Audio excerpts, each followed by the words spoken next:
Good afternoon, my friends, followers, and viewers. Late lunch po. Na-late na po ang lunch ko. Busy po kasi. Ang pagkain ko po ay 1 cup rice. 1 cup po siya. Kasi masarap po yung ulam. Ang ulam ko po ay ginataang kalabasa na may hipon. Hawakan ko po yung hipon. May hipon po at saka po madami po siyang sili. Kaya po 1/2 cup rice. Ang inumin ko po ay herbal na pansit-pansitan. Nilagang pansit-pansitan. Pangpawala po to ng alat sa dugo, alat ng katawan. Pansit-pansitan po. Kain po tayo!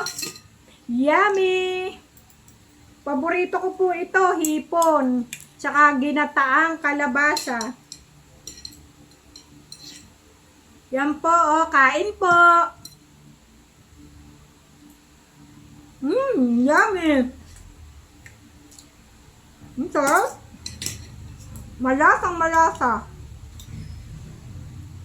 Mister ko po ang nagluto nito. Kasi po busy ako. Tapos na po yung hipon, magkamay po ako. Malinis naman po ang kamay ko, naghugas po ako ng kamay. Yummy, sarap. Thank you po sa pagsama sa pagkain.